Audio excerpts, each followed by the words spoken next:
All right, I'm ready. Thank you all for your patience. I did grade the tests, and you should be able to see them on the grade scope. Your grade is likely to look tragically low, because each question is worth 3 points, but nobody actually even tried to do all the questions. So nobody's getting 100% or whatever according to the grade scope. And actually, the people who are doing the best in the course only tried to do 3 questions, and so they got 6 out of 50 for their score or something like that. Don't believe the score per se. You got to look question by question how many points you got on each one and put them in your list. So don't be disturbed if your number grade is absurdly low. That's not necessarily all that bad. I did put the grades, and as always you can click through the questions that you didn't get full credit on. You guys doing all right? Really bad. You talking about your scores? Yeah, don't be alarmed. You should look carefully and then be alarmed. Maybe if you look carefully, but as I was saying, the individual questions, I made little comments, like if you got it wrong, but for some of them I wasn't, they were too complicated to explain in detail. So I also wrote out my answers to all the questions and put them on our class website, right where all the homeworks are. So if you are concerned about a particular question and you're not sure why I took points off, check out my answers. And of course you can ask me about it, and I'll be happy to go over any of the questions with you. All right. We do have homework for this week. It's just about the partial fractions, and some people actually got full credit on the partial fractions question already, so we are going to have a quiz on Friday, which will be about the partial fractions, but some of you have already got the full credit on that one. And so I decided I got another one of these. So the quiz on Friday will consist of 2 questions. One is the partial fractions. Another will be of your choosing.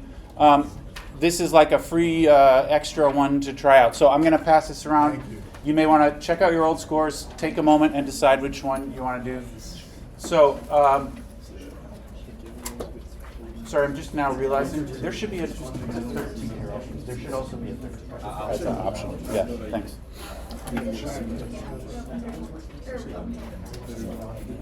There are, according to my records, there are actually 2 people who now have full credit on everything, and so I guess your punishment will be just sitting there during the quiz on Friday. I don't know what else to do about you. So, if for some reason you don't want to do an extra one, then just leave it blank on the grid there. All right. Anybody have any questions about the grades as they sit so far? I would be happy to chat individually if you're concerned, and I'll tell you if you should be concerned or not. All right. Let's get on with it then. So I want to finish talking about improper integrals and then go on to the next thing. Improper integrals is what we were doing before the test happened. Improper integrals. I got to tell you the good news. I just got some good news in my own personal life. This is stupid, but I saw this thing on Instagram where if you like and comment, we might send you a free thing, and I won the free thing. And what it is it's a it's not a calculator, but it's a case for a TI calculator, just like a replacement case, which has a built-in fidget spinner. Huh? Yeah, that's pretty awesome in my opinion. I'll show it to you when I get it, I guess. So I'm having a great day so far because of that. Anyway, let's talk a little bit more about improper integrals. If you recall, improper integrals are the ones where it's an integral where one of the boundaries is an infinity. But at the very end, like whenever the last time we talked about this, I said there are some sneaky ones. So sometimes you don't see the infinity, and this is the sort of different part, or the important thing, which we haven't talked about before. Sometimes you don't see the infinity. What I'm referring to is something like integral 0 to 4, 1 over x cubed. All right? Now, if you know what's up, this is actually not a very hard example. Sorry, I'm getting my clock out here. You have to realize, though, that this actually is improper, and it's because this function, if you were to graph this function, it has a vertical asymptote at 0. And you can tell just by looking here, if I use x equals 0, it makes a 1 over 0, a 0 in the denominator, and this is messed up. So, I mean, it doesn't necessarily mean this is going to be impossible, but I'm just saying what we're talking about. This is a graph of 1 over x cubed. It looks basically the same as 1 over x, only it's like a little steeper.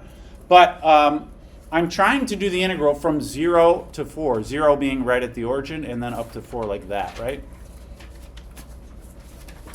And this is actually an area which stretches out forever, so it is an improper integral, but this is what I meant by sometimes you don't see the infinity. Like when you just look at this integral, if you're not paying attention, you may not realize that it's improper, but because of that 0 right there, it is improper. So the moral of the story here is we need to check if either endpoint is a vertical asymptote. Right? And if it is, then that makes it improper, and we have to handle this in the same way that we always handle an improper integral. So if so, change it into a limit. All right? You know, when we, a sort of typical improper integral will have an infinity on the top or on the bottom, and then you change it to lim t goes to infinity of whatever, and you put a t there. I'm going to do the same thing with the 0. The 4 is no problem. There's nothing wrong with the 4. It's the 0 in this example. So I'm going to take this and turn it into lim t goes to 0, t to 4, like so. All right? We have to change the 0 into a limit, but it's still the limit as t approaches 0. But that's because 0 is the point which gives you the like improperness in this example. All right. Anyway, now we can do it just the way that we usually do an improper integral. So I'm going to do the whole integration and then do the lim at the very end. Anybody want to suggest? This is not a hard one. How do we do the integral of 1 over x cubed? I see a 1 over something, which might make you think of the ln, but actually it's not that. Yeah, you should write this as x to the minus 3. It's only a ln if it is literally 1 over x. If it's 1 over something else, I mean, you may have to do u substitution, but in this is a simple case. So I'm going to think of the inside as x to the negative 3. And then do the integral. We increase the power by 1, it becomes a negative 2, and divide by that. 1 over negative 2, x to the minus 2. Plug in t and 4.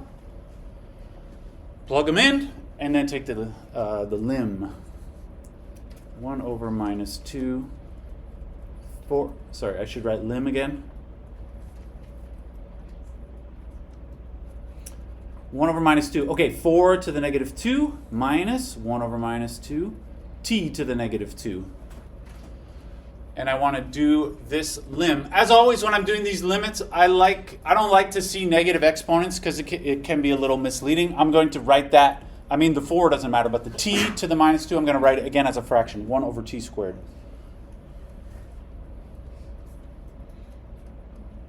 Four to the negative 2 is 1 over 16, I guess. All right, and then plus 1/2, and then 1 over t squared is what I said. And now we plug t going to 0. What happens? I mean, really, we're just concerned right here. And as usual, your answer is typically going to be either this becomes 0 or it becomes infinite and the whole thing does not exist. Anybody got a What do you say? Is that going to be 0 or is it going to be a DNE? I'd say a DNE. Yeah, this is a 1 over 0, which is not allowed. That's like a does not exist. So this stuff ends up being 1 over 0, and so the limit does not exist. DNE. All right. That means as far as the statement of the problem that I'm talking about here, it means that blue area really is infinite. It goes on forever, and its area is infinite. All right, because I got the 1 over 0. It's important, let me just say, it's important here to write this as a fraction. If you just try to go right here, plug in 0, you may be tempted to say 0 to the minus 2 is not 0, because 0 to any power is 0. Not really, because it's a negative power. 0 to a negative power is like infinity. So beware of something like that. All right? Any thoughts about that one? I got one for you guys to try. See how you feel. Integral from -3 to 0, 1 over cube root of x. So this is an improper, although you'll have to decide for yourself, is it the bottom one or the top one which makes this thing improper? Improper happens when there's like a division by 0 or a vertical asymptote. And then see if you can work it out. Sorry, I meant to say, remember the terminology, I'll just say this again, it's not a big deal, but we say the integral diverges, right? That's the terminology we use for improper integral, which ends up having an infinite value. Diverges.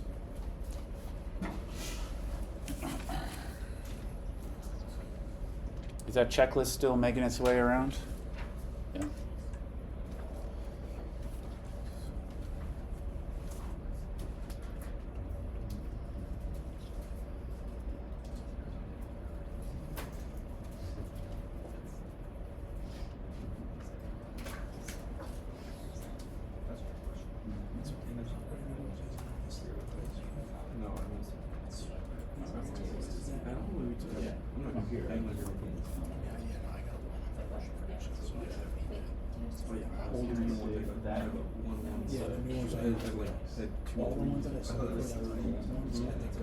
Yeah. So like I was like, I really did good. I was like, thought I was so like, hey, bro, I got and I checked my scores. I was like, lost them, fucked up. Like, there's no shot I got that. I'll take it. Like all the 1 stars is the one that matters. Like, yeah. It's 2 bad. So I was like, all right, I'll take that. Yeah, no 1 with the stars. Yeah. Yeah, 1 out of 2. I'll take for now. I'll still go here and there, like, get 2 each weekly fine. Yeah.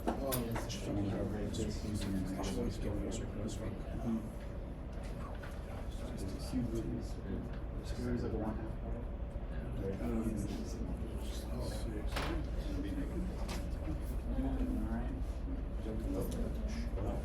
Did you guys get this? Did you guys get this?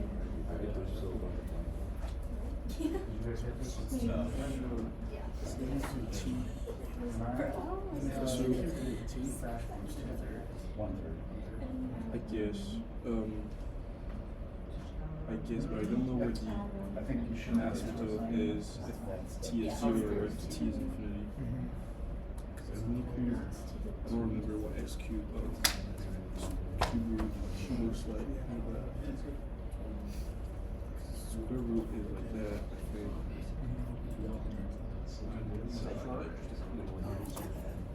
No, I just hope you do that.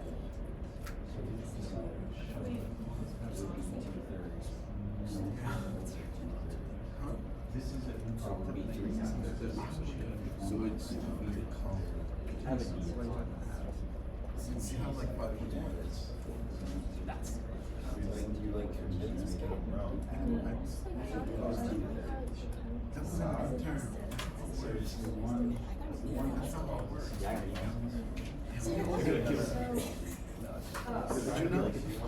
Did you not use T2? They oscillated.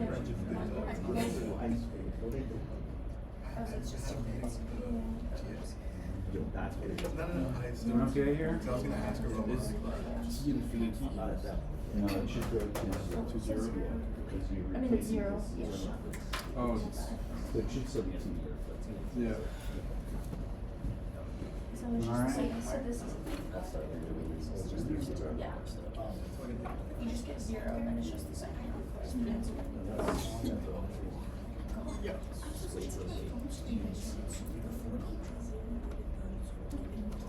It's 0, yeah, because you should look for these two values to decide which one is. I wrote it at x to the 1/3 and x to the negative 1/3. That's good. It's even better to write it like a negative. Yeah, I guess you just replace your either u 0 infinity by t.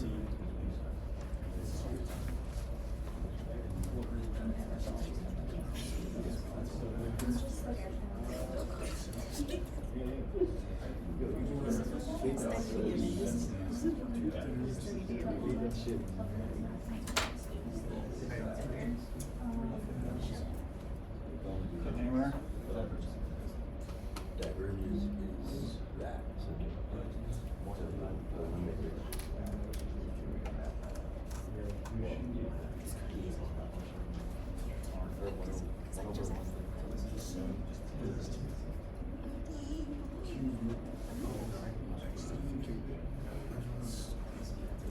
Yeah, this is good so far. And then you're going to do this.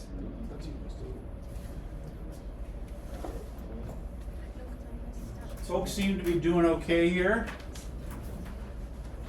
I'm gonna do mine.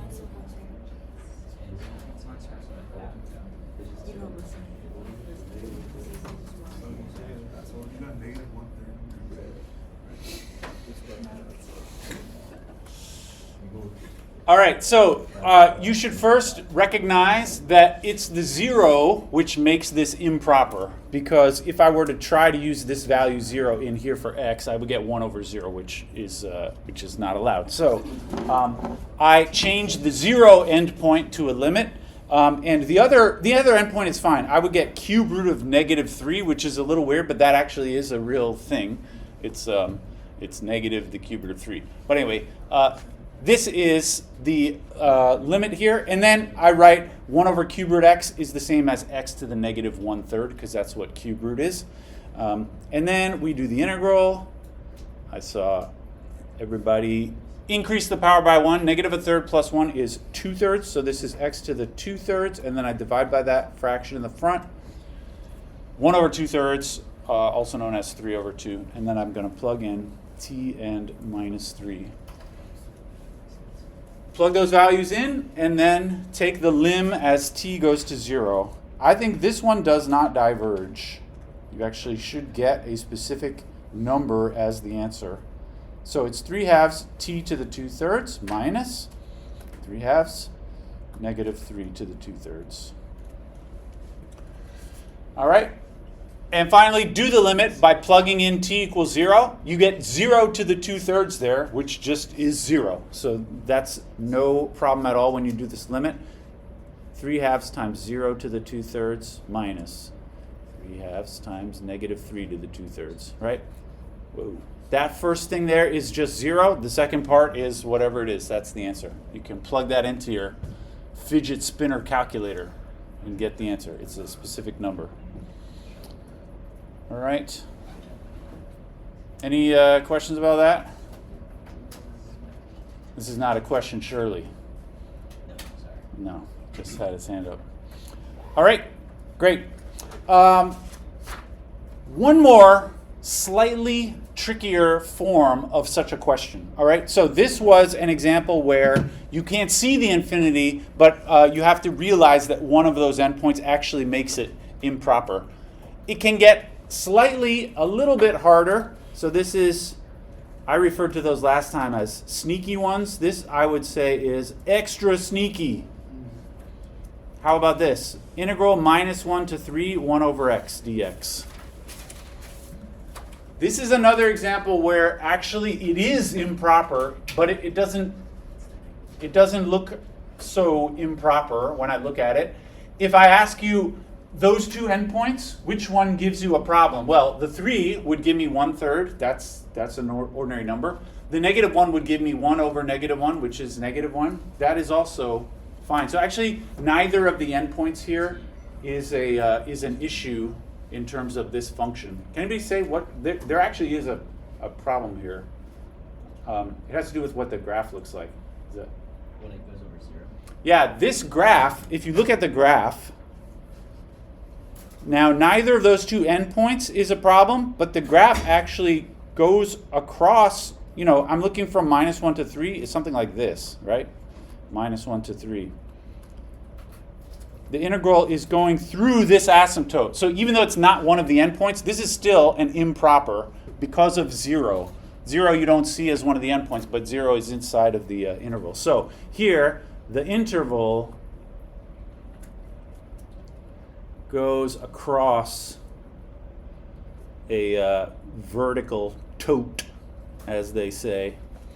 All right, and this is a problem. This makes it into an improper. And this is extra sneaky, I would say, because you might be tempted to just do the integral, plug in 3 and -1, and you feel like everything is fine, but actually it's not. You have to do quite a bit more work here.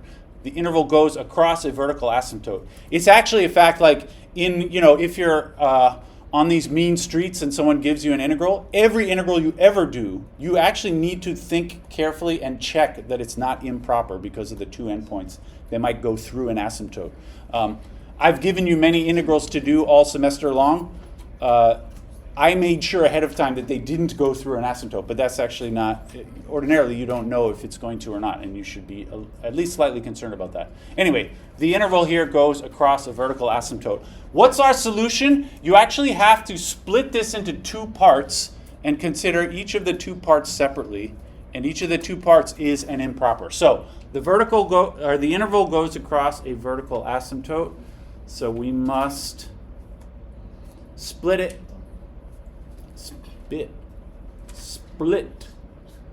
the integral at 0. At 0 in this case because that's where the asymptote is. Maybe I'll say at the asymptote. At the tote. I like to write tote. Sometimes people write, I saw on somebody's paper once, to write vertical asymptote, they wrote vert ass, which I thought was funny. I feel like that should mean something. I don't think it does. But maybe start that up. The word asymptote only has one S in it, so I feel like this person was getting a little ahead of themselves. Yeah. Anyway, I'll just say tote. We have to split the integral at the asymptote. So what I mean by that is I go -1 to 3, 1 over x dx. This is the same as -1 to 0, 1 over x dx, and then plus 0 to 3, right? This is one of those rules about the integral that we almost never use this rule, but you can always split up the integral into two parts and add them together. And then each of those two parts is now improper in the way that we've been describing them. Right? These two parts are each impropers. And so I'm going to change each one into a limit. All right? And let me just say, before I work it out, this unfortunately is a pain to work out these examples because you have to do two of them separately. But I will say, if either diverges, then we just say the whole thing diverges.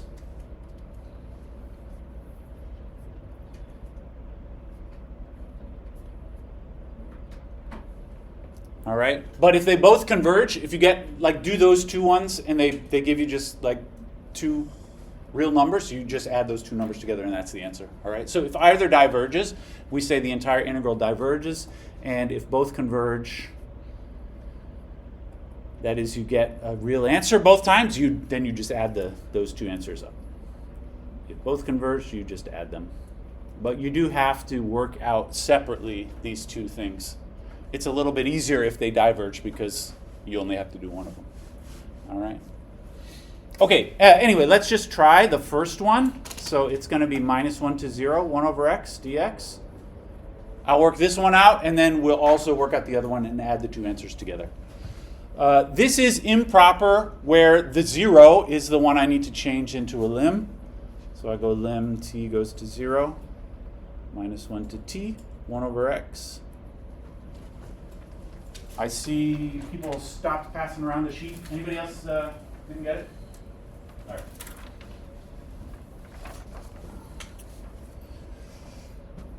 Do the antiderivative. Can anyone say what do we do with 1 over x? That is ln of x. Yeah, so this is lim t goes to 0. Antiderivative is ln absolute value x. Plug in minus 1 and t. Plug them in. I get, well, I should put my lim.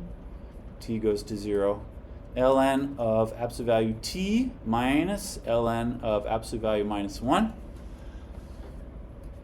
And what happens when the t goes to 0 of ln t? This is a little weird, but if you recall the graph of the natural log, looks like this.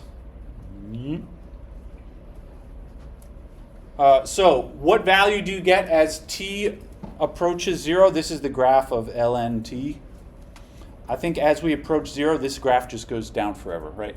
And that means this limit right here does not exist. And so this integral diverges. So this here does not exist. So this part of the integral diverges, which means the entire original integral, which went up to 3, diverges.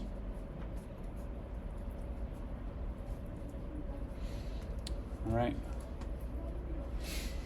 And we don't have to do the other part. If either part diverges, you just stop everything and the whole thing diverges. If they both converge, you add the two answers together. All right. Any thoughts about that?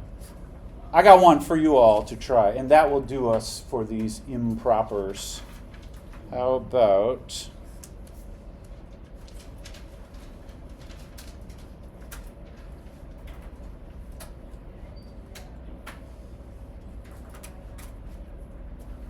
Yeah, let's just do this. Oh, no. No, no, no. That's what I want. Your first job should be to determine where the asymptote is so that you can split it apart, right? The integral is going from 1 to 10, but actually 1 and 10, these endpoints are not a problem here, but you should think about what's the number for x, which is going to give me 0 in the denominator. That's where you have to split it, and then see if you can do the integral there.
This one, when you do the integral, you're going to want to do a u substitution.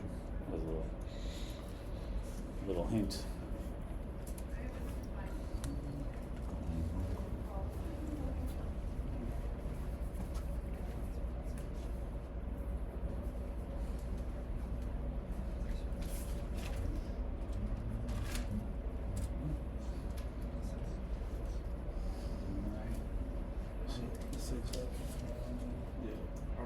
Set them equal to 0, so I just did order of x. For the X equals 4. I would assume that's what I do. there's only 2.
this because the 4 instruction.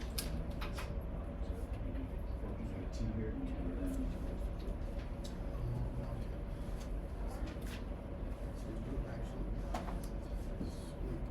Mm-hmm. And I guess your T goes to 4. That's where the asymptote is. I guess so. Although, but you want to say when it's 1 to 4 and then 4 to 10. Yeah, that's where the asymptote is. more complicated than I thought it was.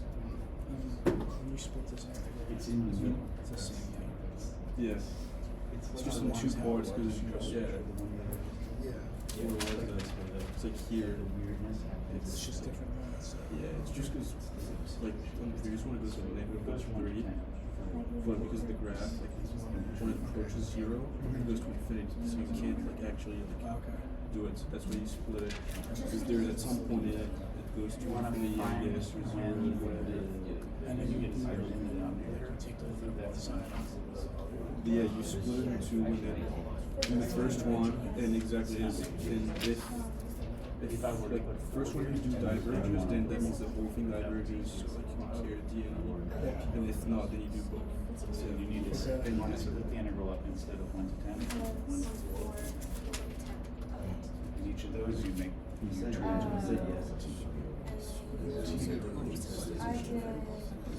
yeah. When you did the U all right here? That's looking great. Yeah. I'm taking the U sub for this one. Yeah, so Yes. Oh, No, it's just And it should be, you're gonna make a limit out of it, sorry. Oh. So instead of actually 4, and 2 goes to 4.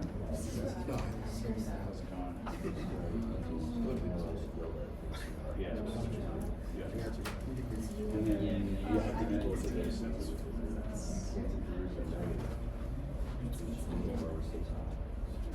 So silly.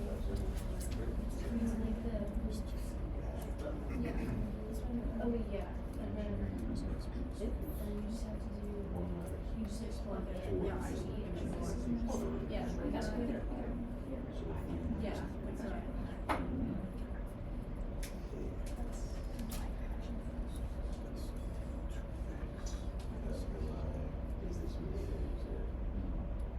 It's because I changed my example. I thought Usually it one. I mean, the U just one dx. Sorry? The D would you for the U? Yeah, dx. was very Dx. So I'm gonna You just have x minus 4. So that's gonna be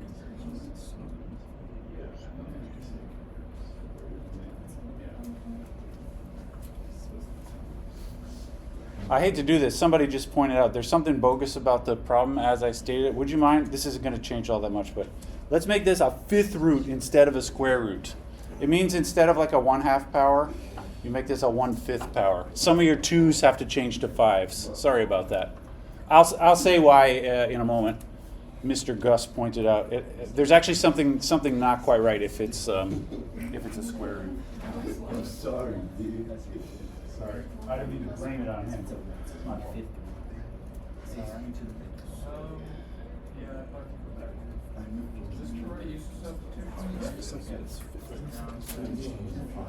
It just changes the coefficient and the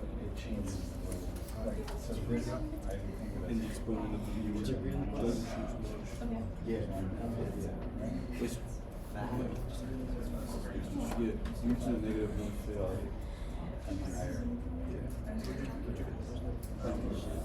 Pi 4 u 4/5. Yeah.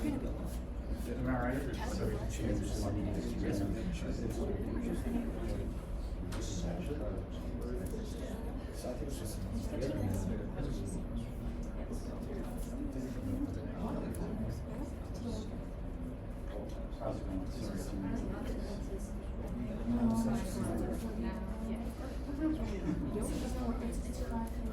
Am I right here?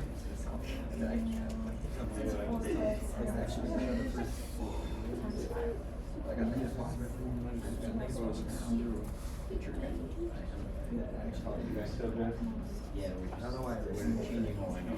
Change all the apps. It's just fun already.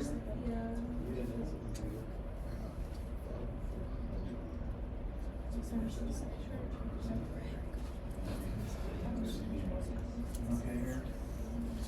Support is 0. That's just standard. See it? Is it one to T or one to 4? Is it 1 to T or 1 to 4?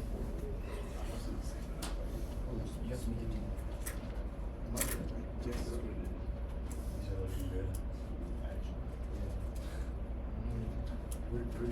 Is that the answer?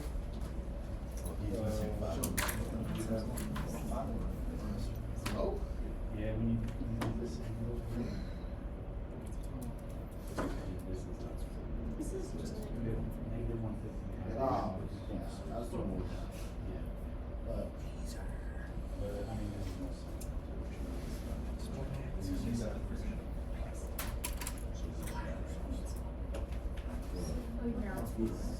Oh, yeah, right.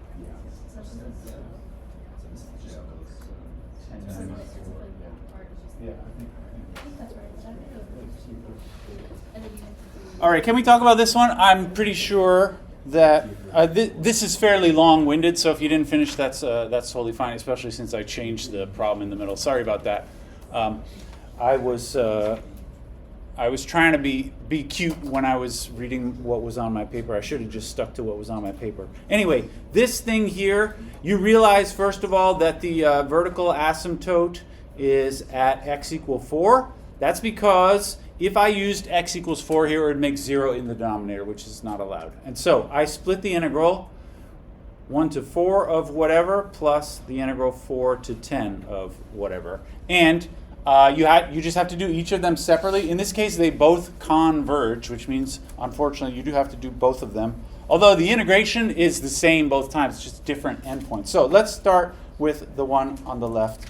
I will write it out here. Would you mind? I'm going to write this using a negative exponent. It's x minus 4 to the negative 1/5, right? And I'm going to turn this into a limb. T goes to 4 up top, 1 to t, and then x minus 4 to the negative 1/5, right? So pretty much everybody at least got the setup this far. Now you have to do the integral. And like I suggested, you need a u substitution because of that somewhat weird thing inside the parentheses. I make u equal x minus 4. The du is just 1 dx, so it's a very simple u substitution. When I plug in, I just make this into u to the power negative 1/5, and then I'll do the integral. U to the minus 1/5 du. Do the integral, negative 1/5 increases by 1 becomes 4/5, and then I have to divide by 4/5, which means multiply 5/4. It's like this, right? Before plugging the values are 1 and t, but I have to replace the original variable rather than plugging in for u. So this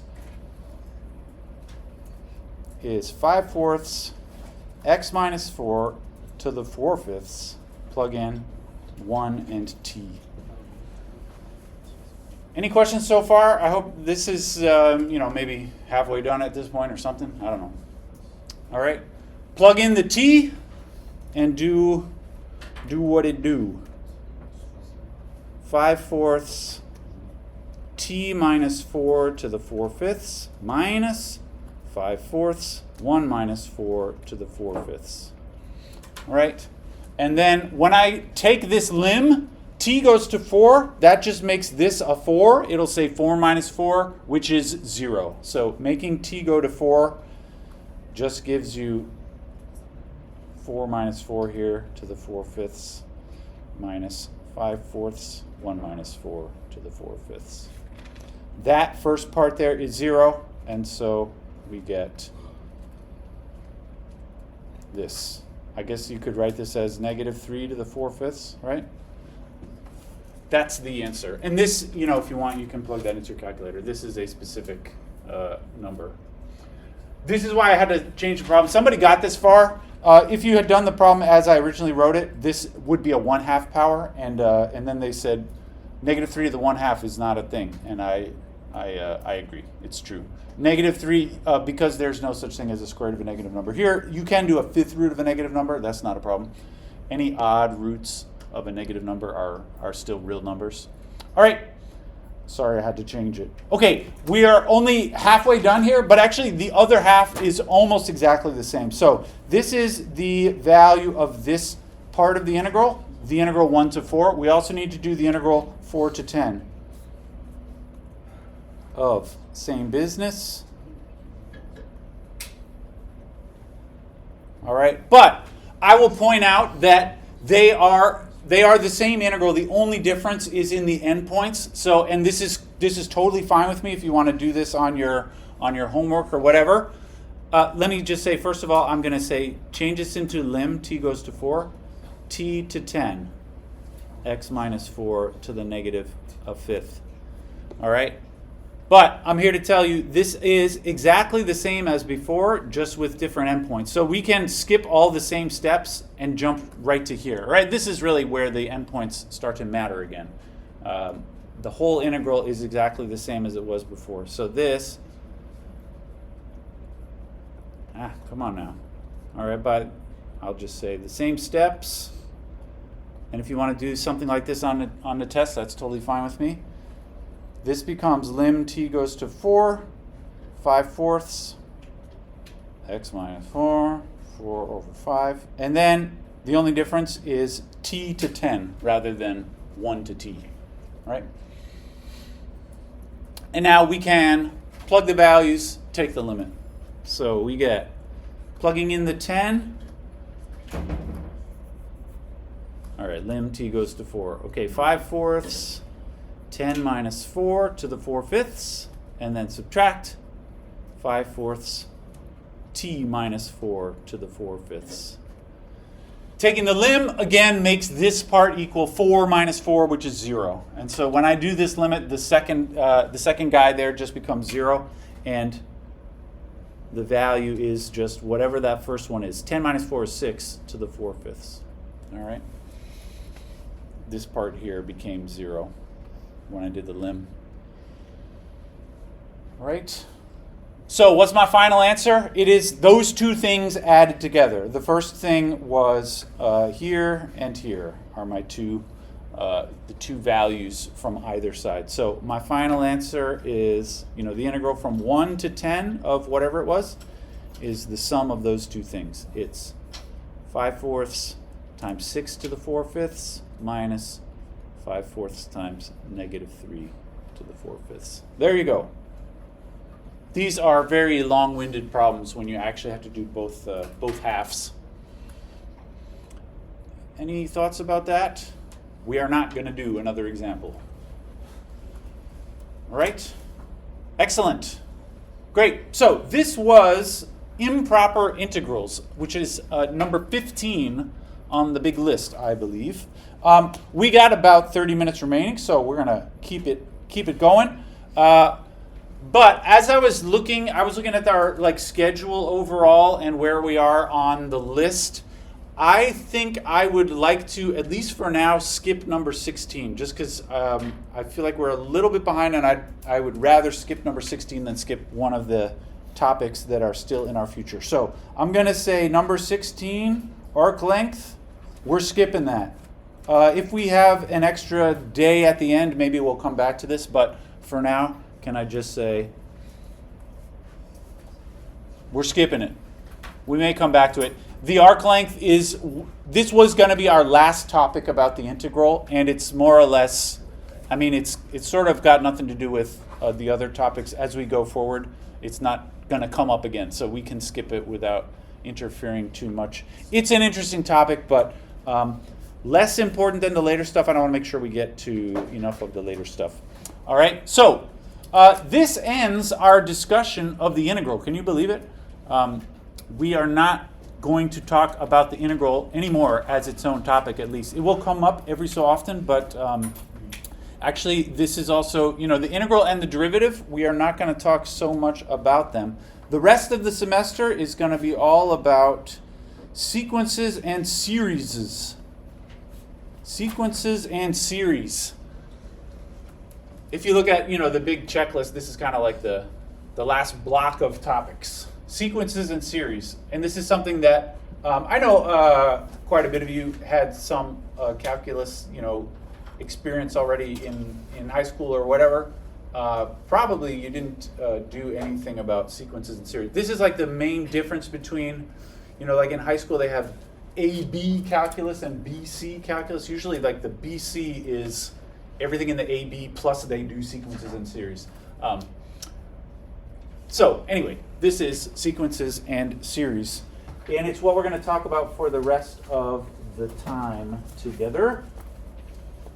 Let's start with sequences. Sorry, I'm finding my papers. For today, sequences. These things, they are like I said, every so often the derivative and the integral will come up, but for the most part, this is like completely new stuff. So if you're feeling like a fresh start, now this may be your moment. Even if you didn't understand anything we've been doing the past few weeks, you should be able to jump into sequences and series. So sequences, all right. For the rest of today, I'm pretty much not going to say anything very complicated. We just got to talk about very basic things about sequences. Eventually, it will get complicated. But anyway, sequences. This is just a list of numbers. So, for example, 2, 4, 6, 8, etc. It is a list of numbers that goes on forever. That's what a sequence is. It doesn't have like an ending. Is a list of numbers going on forever. All right. That's an example of a sequence. Here's another one. Those, of course, if I showed you the sequence and said, like, what do you know what that is? You might say those are like the even numbers. If you are an expert at pattern recognition. Can anyone describe what those numbers represent? This is another important sequence. They are not, I heard something.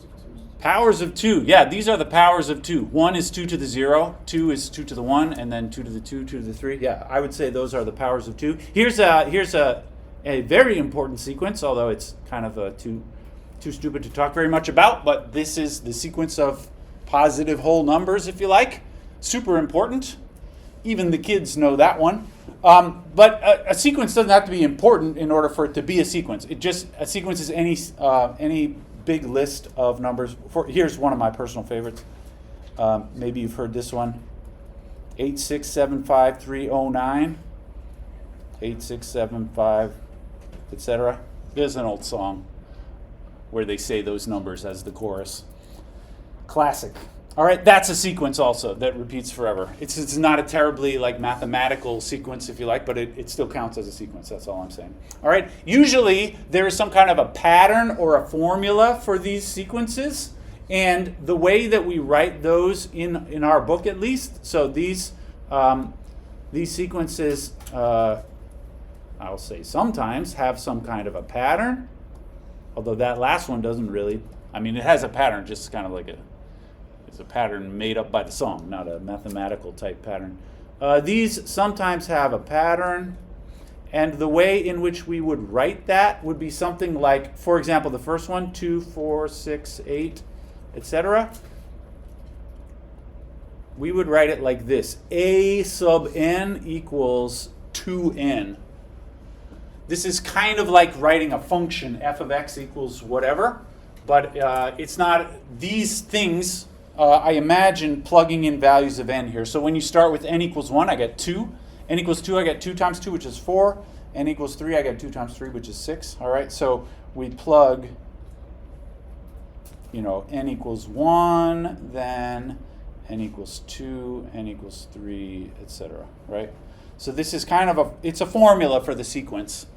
It's like the formula of a function, but a function f of x, you can plug in any real number for x, typically, like even fractions or whatever. Here, you wouldn't plug in a fraction or a negative number or anything like that. All right. I will say sometimes we're going to break the rules a little bit here, but by default, when you're talking about a sequence like that, n starts at 1.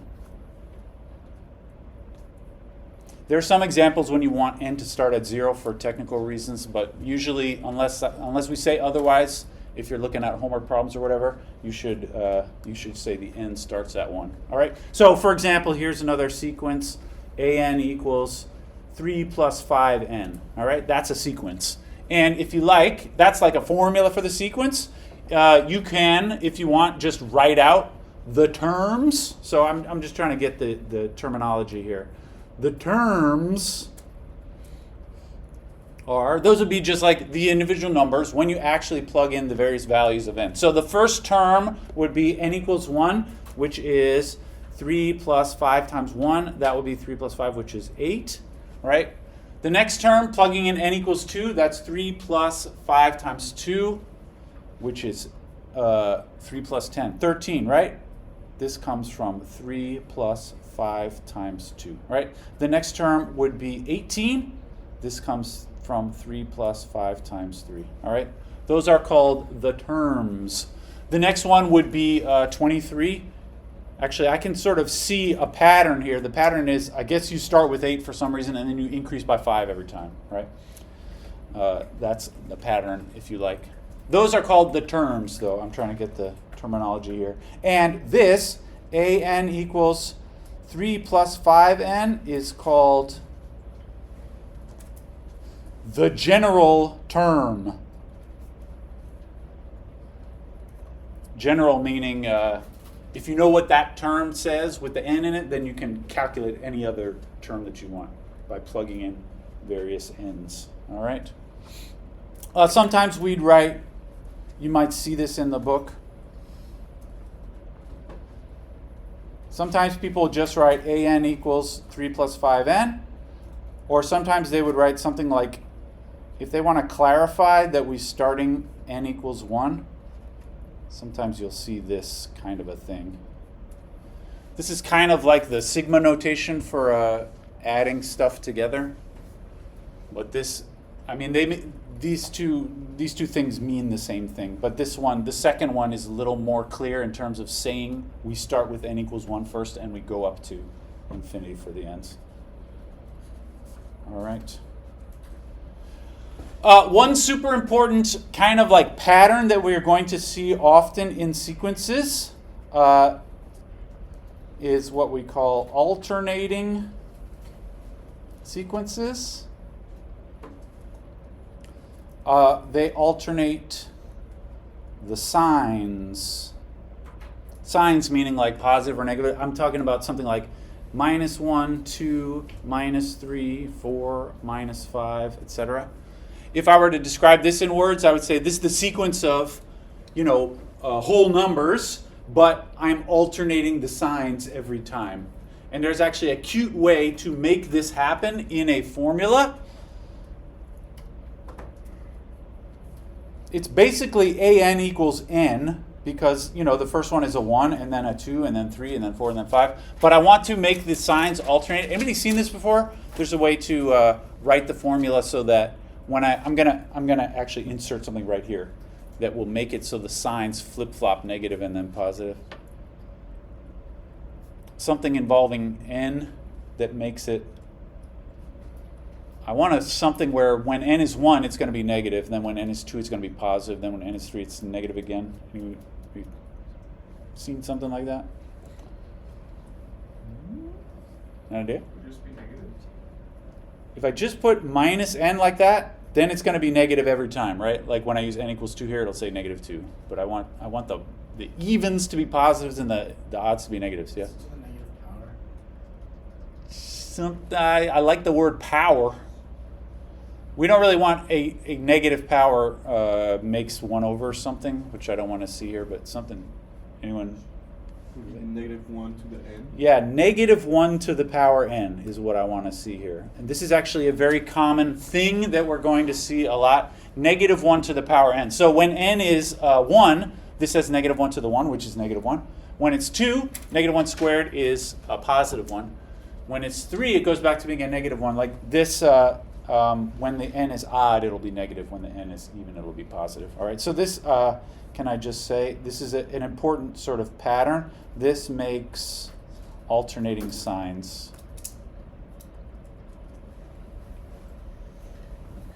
where the first one is negative, right? Because when I use n equals 1 here, I'm going to get negative to start off, and then the next will be positive, and then negative again. If you want to make alternating signs where the first one is positive, you can just do this, -1 to the n plus 1. Now, when I use an odd value for n inside the exponent, it's going to add 1, and I'll get an even answer. So this one is alternating signs, but the first one is positive. All right, so these are things that will come up every so often, well, fairly often, this alternating signs pattern. All right. I thought I would like to discuss, two cute examples of sequences that are mathematically interesting, although kind of weird. I think probably you have heard of the first one, probably you have not heard of the second one. So 2 cute examples of important sequences. The first one, here is my first cute example. 13 is next. This is a famous sequence. Anybody recognize this sequence? I'm sure at least some of you have seen this before. Yeah. I don't remember it. It's a guy's name. It's a guy's name. Yeah. Is it the triangle, right? I don't know. That's how I was taught it. Like a triangle. It's a triangle. I do recognize it. I don't know about a triangle. Can you tell me what number comes next? Do you remember how to work these out? Do you remember? Fibonacci. Yeah, this is called the Fibonacci sequence. Yeah. You know that fungi? This is the Fibonacci sequence.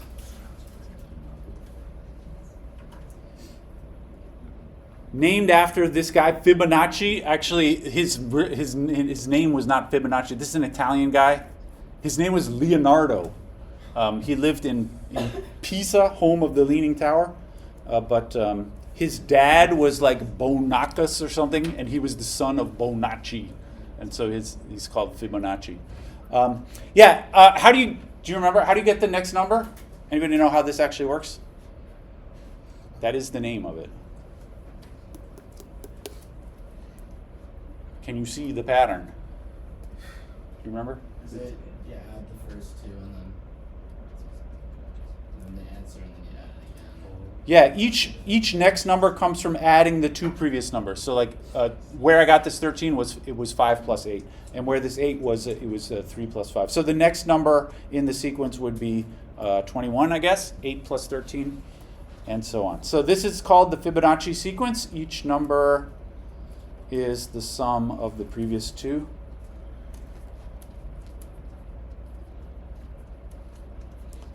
All right.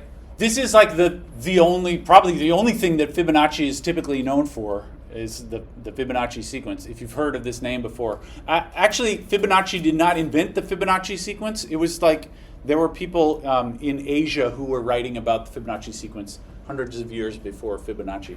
But Fibonacci actually, this is a fun fact about Fibonacci. You can tell your friends at dinner. Fibonacci, for me, is like one of the most important European mathematicians in history, not because of anything that he discovered or anything like that. Well, kind of. Fibonacci is the guy who brought the Arabic number system to Europe. And this was absolutely huge. Before Fibonacci, they were using like Roman numerals in Europe, which are fine, I guess, but Roman numerals are actually terrible if you want to do mathematics, do calculations with them. Like, I don't know if you've ever tried to add Roman numerals together. If you want to do 38 plus 42. These are called Arabic numerals, the way that, ordinary people write. And how you do that is you line them up like this. You go 8 plus 2 is a 0. I carry 1, and this is 8, right? I think I did that right. What about Roman numerals? 38 is, what is 38? I don't even know. So XL would be 40, and I want to, it's that, I think, right? Is it I triple know, X right. V 1 You could say, yeah, so you could, I guess you could do it this way. I was writing a more like subtractive form from 50, although I don't know which is more correct, but yeah, this is probably another X, right? That's probably better. And then 42, you could say XXXX, II, but I think they don't like using 4 letters all the same. Yeah, XLII, something like that would be 42. Anyway, you wanna tell me what they add up to? The answer is like, this is just not a good way to do it. With Roman numerals, I don't want to be like culturally insensitive to the Romans, but it's a bad way of representing numbers if you want to do calculations. If you want to just like write down a number and like remember what you wrote down and read it later, it's fine. You can write down numbers with Roman numerals. But for doing calculations, they're terrible. It doesn't help you at all. And if you want to do something like long division, you just straight up can't. It doesn't work at all. And so in Europe, I'm talking about like in the, say, 1400s, if you had asked a typical European, like, how do you do this calculation? They would say, basically, you got to use a calculator. You just can't do this by hand. You would use an abacus or something like that. Like, this is, I feel like, this is something I think about every so often. If I ever like traveled back in time and wanted to do something to impress the people of the past with my futuristic skills, but I like didn't have any stuff with me, they were just like, you're from the future? Oh yeah, well prove it. What do you know? And I could say something like, well, I know that like sickness is caused by bacteria, and they'd be like, we just don't believe you. But actually, this is something you could do that would actually impress people. It's just like simple arithmetic on paper. In Europe, they didn't know how to do this. And Fibonacci was the son of a merchant, like on the Mediterranean Sea in Italy, and that he and his father would travel to northern Africa to do business with Africans. And Fibonacci saw the Africans in the market doing calculations. Like when Fibonacci saw people doing something like this, he said, somehow these people, you tell them a math problem, they write down some stuff, and then they know the answer. And this was like magical to him. He was like, I've never seen that kind of it seemed like total magic. And actually there were some Europeans thought that it was magic. They're like, oh, these Africans are doing this crazy stuff and they just know the answer. It is not magic. They just knew how to do it. Anyway, Fibonacci, like he was mathematically interested, and he eventually realized like, okay, what these people are doing is way better than Roman numerals. And he was sort of a wealthy type guy, and so he was able to really, he wrote a book called the Liber Abaci, which means something like the book of counting or something, where he just said, basically, stop using Roman numerals, do it this other way. And Europe was changed forever. Anyway, that's my little story about Fibonacci. Here's something that Fibonacci did not know. How about a formula for the Fibonacci sequence?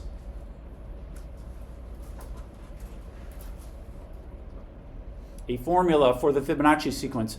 Like I said, when I was describing it in words before, I said the way you get the next one is by adding to the 2 previous ones. So the easiest way to write a formula for this would be something like an equals an minus 1 plus an minus 2. What that means is, how do I get term number n? You add together the one that came before, that's n minus 1, and the one that came like 2 steps before. That would be an minus 2. So this, if I want to know what is the 100th Fibonacci number, well, it's just Fibonacci number 99 plus number 98, right? Unfortunately, this is not a very helpful answer. If I ask you, if I really want to know what is the 100th Fibonacci number, you say, oh, it's just the 99th plus the 98. I'm actually not much closer to actually knowing what that number is. In order to use this formula, you have to really keep on doing it over and over again until you get down to like numbers that you already know the values of. Anyway, this is called a recursive formula. Recursive is a word that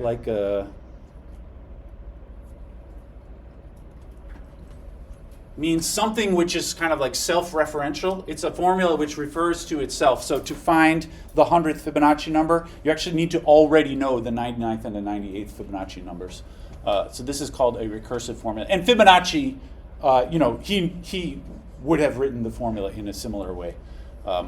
But something Fibonacci didn't know, there is actually a non-recursive formula for the Fibonacci sequence. I'm going to write these numbers again. 1, 1, 2, 3, 5, 8. There's actually a non-recursive formula. That means there is really a formula where you can just say, if I want to know the 100th Fibonacci number, I can just plug in 100 and get the answer without calculating any of the other numbers. I'm telling you this just because I think it's interesting. I remember when I first learned this, it kind of blew my mind. This is a formula that Fibonacci himself did not know because it wasn't discovered until later on. Check it out. I'll write this as AN. You can, if you wanted to, if you want to know, say, the 100th Fibonacci number, you just plug in n equals 100 to this formula. Now, I would like you to just try to imagine, before I write down, what kinds of things do you expect to be in this formula? I will point out, like, all of these things are whole numbers. You always get a whole number when you do a Fibonacci something. So what you plug in here, you're always going to get a whole number as the answer. Check it out. Here's the formula. I will immediately write something that you weren't expecting. This formula has a square root of 5 in it. It's this. 1 plus root 5 over 2 to the power n minus 1 minus root 5 over 2 to the power n. This actually is a formula which gives you the Fibonacci numbers. So you could plug in n equals 100 here, and you will magically get a whole number, and that will be the 100th Fibonacci number. This is kind of surprising to me. I find this. There's something, people talk about mathematical beauty. I think there's something mathematically beautiful about this, just because it is so unexpected that this formula could even ever give you a whole number as the answer. But in fact, it does always give you a whole number by some weird reasons, and that number happens to match those terms of the Fibonacci sequence. Very strange and interesting, in my opinion. I'll point something else out. This number here, I don't know if you recognize, that piece there is actually, this is what they call the golden ratio, which is another thing that you perhaps heard of before. That's kind of a famous number in other contexts. It also appears in the formula for the Fibonacci numbers. All right. Interesting, strange fact about the Fibonacci numbers. I have a friend, my friend Tony. I'm friends, like our families are friends. I know his kids, whatever. And his dad was a high school math teacher. And every time I see him, which is not that often, but every so often I see his dad, he wants to talk about the Fibonacci sequence. And I'm not really all that into the Fibonacci sequence, but he is into it. So we have some great chats about the Fibonacci sequence. This is all I want to say about the Fibonacci sequence. We got 5 more minutes. I got one more cute example, and this is one which likely you have not heard of before. But I'm going to write down the terms, see if anybody recognizes it. 1, 1, 1. These terms, I'm going to ask you if you see the pattern. It's a little easier to see the pattern if instead of, don't say 11 there. It is 11, but I would encourage you to think of it as 1, 1. Next is 2, 1. Next is 1, 2, 1, 1. Next is 1, 1, 1, 2, 2, 1. Anybody see the pattern? There's a hint. The hint is I'm not actually looking at my paper, but I don't have this memorized. There's actually a pattern which is very easy to do in your head if you know what the pattern is. The next term is 3, 1, 2, 2, 1, 1.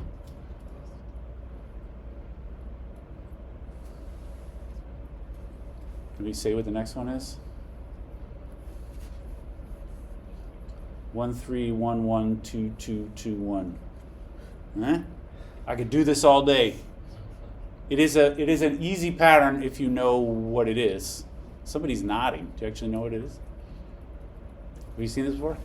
Isn't it just like telling the number of how many like numbers are there already? Yeah. So this is called. This has a cute name. This is called the look and say sequence. Isn't it just you? So how you get the next one? Like for instance, if you look right here, you look and say what you see. I see 3 1s, 2 2s, and 1 1, and that's this 3 1 2 2 1 1. Eh? Once you realize what I'm talking about, you will say that's the stupidest thing ever. It is kind of.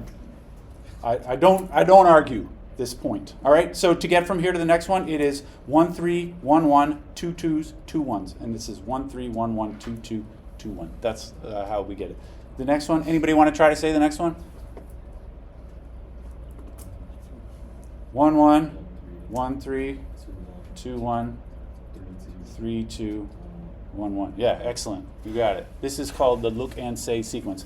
I want to. So this, your first impression should be that's stupid. And like I said, I don't really disagree. But actually, a lot of people have studied this sequence. Like real mathematicians have done some real work on this. And I will just tell you a few non-obvious things about the look and say sequence. So the first thing is, so can I just say this was studied, made very popular by this guy, John Conway, who was, I would say, one of the most important mathematicians of the 20th century. Actually, unfortunately, died of COVID recently. But Conway studied this and kind of made this famous. Here's an interesting fact. First of all, if you're into this, I would invite you to think this through a little bit. It turns out you never get any 4s. If you do this like forever, you can never get a 4. You can only get 1s, 2s, and 3s. That's it. Think about that. It's not, if you think about it in the right way, it's not so hard to see why a 4 is impossible. Another interesting fact about this is that the terms always grow. I don't know if that sounds obvious, but actually, I mean, they get bigger from one term to the next. Maybe that sounds obvious, but actually it's not if you think a little bit about it. For example, if I have, say, 3 3, if I just started with 3 3, the next term would be 2 3, which is actually less as a number than 3 3. All right, but if you start at 1, they actually don't ever shrink from one to the next. Even though that is, like, in theory possible, they could shrink, but it turns out they don't. If you start from 1, these ones never shrink. And I have one more last thing, and I will leave you with this. If we look at how much one, so they always grow. That means the next one is always bigger than the previous one. You might ask, how much bigger is the next one than the previous one? It turns out, if you divide the next one divided by the previous one, say this number divided by that number, just as reading them as giant numbers, this number divided by that number, you don't always get the same answer from one to the next, but if you do this and you take a limb as n goes to infinity, this actually converges to a number. This limit is equal to some weird irrational number. And so you probably know enough math to know that, like, usually when you get some weird answer like this, it's probably something like pi over 4 or some weird something like that. Actually, this number is not known to arise in any other setting. So there's no formula for this number that is known, but it's not a square root of something. A square root of something is one which could be the root of a polynomial of degree 2. So this number actually has no known formula, but it is known, and this is the crazy part, it is a solution. It is a solution of a polynomial. This is something that Conway worked out. Of of degree 71. So it's not a square root or a cube root. It is actually expressible as a 71th root of something or other. This, in my opinion, is a ridiculous fact about this sequence. All right, there ends my cute examples of sequences. Next time we'll talk about less cute, more down-to-earth things.